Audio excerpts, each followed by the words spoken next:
Estou aqui hoje querendo compartilhar uma partida que disputei contra o jogador do Líbano na Olimpíada de 2004 em Calviá, na Espanha, né? Foi uma partida realmente muito curiosa, né? Foi uma partida bem difícil porque na verdade eu não fiquei muito bem no jogo, né? Uma certa altura do jogo, inclusive, comecei a passar pior, né? Vou mostrar rapidinho para vocês essa posição que considero chave e que eu acabei compartilhando com vocês para ver quem conseguia descobrir o desenlace do jogo, né? E foi assim, né? E4, 5 a defesa siciliana, eu joguei com cavalo F3 e meu adversário respondeu com cavalo C6. E na época, eu acabei jogando com cavalo em C3, que é um lance interessante, né? Assim, eu poderia acabar jogando, por exemplo, com bispo B5 também, né? Todo mundo conhece de alguma forma o ataque Rosolimo, né? Que é muito interessante e certamente é uma alternativa muito boa e que tem muitos adeptos aí jogando de brancas, né? Mas certamente cavalo C3 é interessante. Meu adversário acabou, seguramente muitas possibilidades, acabou jogando cavalo F6 e por alguma questão interessante acabei transpondo para a posição com bispo B5 novamente, né? E aqui o adversário jogou dama C7, que acredito seja uma boa jogada. Eu fiz o roque, ele pulou com o cavalo a D4, e nesse momento eu joguei torre 1, quando ele jogou a 6, expulsou meu bispo, que foi para a casa F1, e ele acabou jogando o cavalo G4. Vejam vocês como é interessante essa ideia, né? Porque junto com a dama e o cavalo aqui, a ameaça de mate em H2 não é para brincar, né? A ameaça, claro que é cavalo por F3 e as brancas estão perdendo, né? Então, acabei jogando G3 para me defender nessa diagonal. As brancas, as pretas jogam cavalo por F3, dama por F3, e vamos chegar à posição interessante, né? Ele joga cavalo E5, eu claro que eu tiro minha dama, dama E2, ele joga E6, eu acabo jogando E3, bicho E7, e acabo expulsando o cavalo dele com F4. Até aqui tá tudo certo, né? Cavalo C6, estou numa posição muito boa. Bom, pelo que parece nessa posição, eu tinha um lance bastante interessante, que podia ter considerado que nem pensei na época,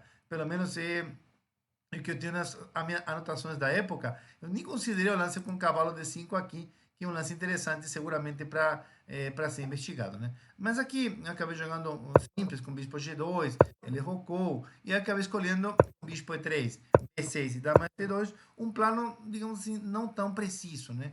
Simplesmente meu adversário equilibrou o jogo facilmente, ele jogou bispo B7, eu acabei jogando cavalo E2, né? Não sei, é o plano que eu encontrei na época. De alguma forma achava que esse plano estava valendo, né? Ele jogou D5, eu joguei com D4 e aconteceu aqui uma troca. Primeiramente D4 e depois D4 quando o bicho foi E4. E essa posição é muito interessante, eu acho, porque, claro que é uma posição simples, né?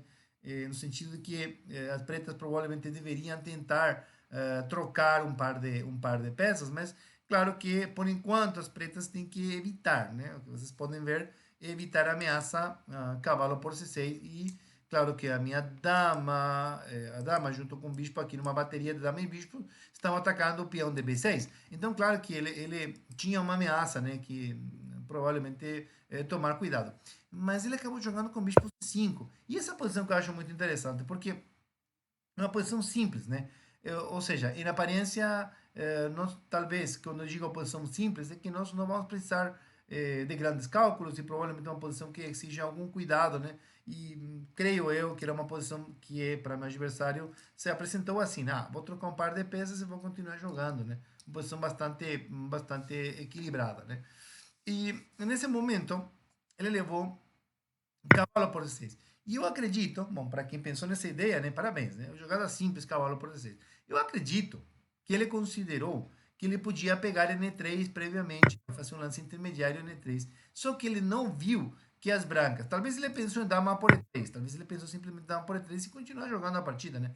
Mas talvez ele simplesmente não viu o lance torre por E3, né? E esse lance muda tudo, né? Torre por E3 muda tudo, porque quando as pretas capturam em C6, é claro que eu vou jogar torre C3, brincando com a situação da cravada e, obviamente, o cavalo, perdão, a torre atacando o bispo aqui e a dama e o bispo cravados na coluna C, não tem muito o que fazer para o jogador de pretas. Então, provavelmente, as brancas já vão estar ganhando esse jogo, né? Porque vão estar ganhando uma peça, né?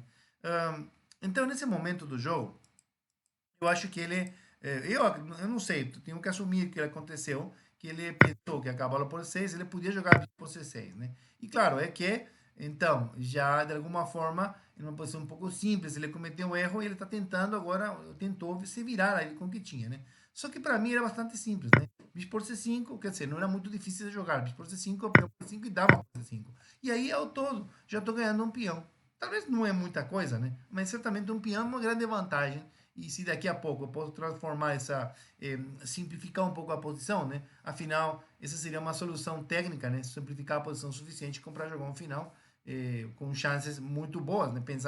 Pense bem, né? 3 peões na ala da dama, enfrentando a essa maioria numérica aqui certamente vai dar muito trabalho ao jogador de pretos. Então, provavelmente a vantagem branca é bastante grande e quase decisiva, né? Ainda há que trabalhar um pouco esse final, obviamente, né? Mas aqui, eu acho muito legal, porque meu adversário, claro, ele tem que defender o bispo, né? Está sendo atacado. Então ele faz um lance muito natural, né? Ele joga torre FC8, que me parece muito bem. E aqui, né? Claro que eu acabo pegando no C6, né? E eu esperava, naturalmente, que ele capturasse com dama por C6. Aí, obviamente, como eles falei antes, ia trocar as damas. Bom, ia jogar C3.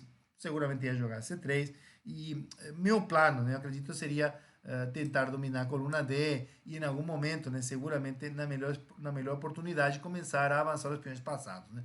Mas sentia uma posição muito confortável. Né? Então não vou acreditar a vocês que essa partida, que já se oferecia como vantajosa para mim, tem um desenlace um pouco trágico para o meu adversário. Né? É bom para toda a minha equipe, naturalmente. Né? Mas ele acaba jogando torre A8, né? Que digamos assim, uma sorte, uma forma de ganhar um tempo, né? De ganhar um tempo atacando aqui o peão de B2, enquanto ele sabe que eu não vou poder descravar, quer dizer, tirar o bispo da casa de C6 por conta da minha dama que está caindo aqui em C5. Então, essa posição eu acho muito interessante, porque as brancas ganham, né? E num lance, as brancas aqui têm uma vantagem muito importante, né? Acabei jogando na partida um lance como torre D1, que é um lance que certamente aumenta a minha vantagem. Por quê? Estou trocando ainda mais peças nessa posição. E qual que seria, o que motiva o torre AD1? Né? Simplesmente que neste ponto do jogo, o meu adversário já não pode, bom, deveria, né? Jogar dama por C6. Então aqui, por exemplo, quem já está um pouco mais afiado taticamente já deve ter percebido, né? Que dama por C6 aqui é uma furada, né? Então, parabéns, né? Simplesmente as brancas jogam a torre D8 cheque e contra esse cheque, como repito, não tem para onde fugir, única torre por D8, sendo assim a dama preta fica completamente desprotegida, as brancas capturam a dama e ganham o jogo, né? Com uma grande vantagem, né? Então, de alguma forma, quando eu jogo torre AD1, eu estou esperando que ele se defenda, né? Da melhor forma possível, né?